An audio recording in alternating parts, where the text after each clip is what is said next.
আজকে আবার চলে এসেছি রান্নাঘরে। আজকে আমি আপনাদের করে দেখাবো আলু দিয়ে জিলিপি। প্রথমে আমি একটা বড় সাইজের আলু সিদ্ধ করে গ্রেট করে নিয়েছি এই যে।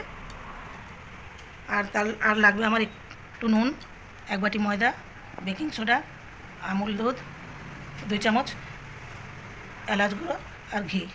প্রথমে আমি এই আলুর ভিতরে এলাচ গুঁড়ো দিয়ে দেবো, 1 চামচ ঘি দিয়ে দেবো।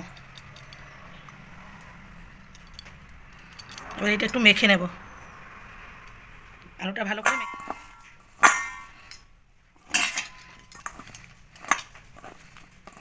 1 বাটি ময়দা,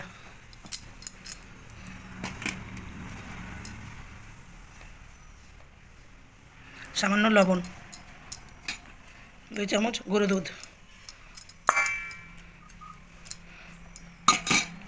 একটু বেকিং পাউডার,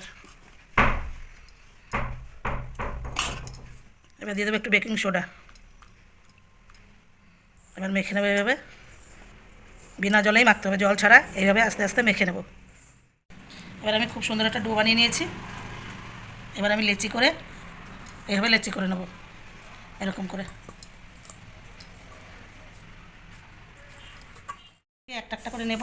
নিয়ে এভাবে এভাবে লতা লতা করে লম্বা করে এভাবে ঘুরিয়ে নেব, এইভাবে নেব, এভাবে নেব, নিয়ে এভাবে ঘুরিয়ে নেব, এইভাবে, তারপরে এইভাবে, তারপরে এখান থেকে না এইভাবে দিয়ে এইভাবে একটা জিলাপির শেপ দিয়ে দেবো। এভাবে একটা জিলাপি শেপ দিয়ে দেবো। এই যে দুটো আমার বানানো হয়ে গেছে। চিনি শিরা বসিয়েছি, 1 বাটি চিনি আর 1 বাটি জল দিয়ে ফুটিয়ে নিয়েছি। এবার তার ভিতর দিয়ে দেবো এলাচ গুঁড়ো, আর একটু ফুটলে নামিয়ে দেবো। এবার একটা একটা করে ভেজে নেব।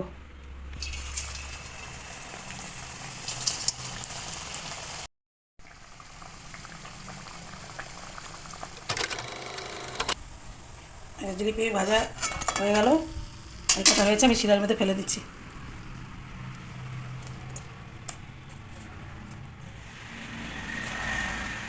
এই সব জিলাপিগুলো 20 মিনিট শিরায় ভিজিয়ে রেখেছিলাম। এখন দেখুন কত সুন্দর হয়েছে, রসে টুকু জিলাপিগুলো, দেখতেও যেমন সুন্দর, খেতেও তেমনি খুব ভালো লাগে। আপনারা ঘরে যদি এইভাবে বানিয়ে খেয়ে না দেখেন আপনারা বুঝতেই পারবেন না যে জিলাপিগুলো কত সুন্দর হয়েছে আর খেতে কতটা ভালো লাগে। আপনারা এইভাবে বানিয়ে খেয়ে দেখবেন। আশা করি এই রেসিপিটা আপনাদের ভালো লেগে থাকবে। যদি ভালো লেগে থাকে লাইক শেয়ার করে কমেন্ট করে আমার পাশে থাকবেন।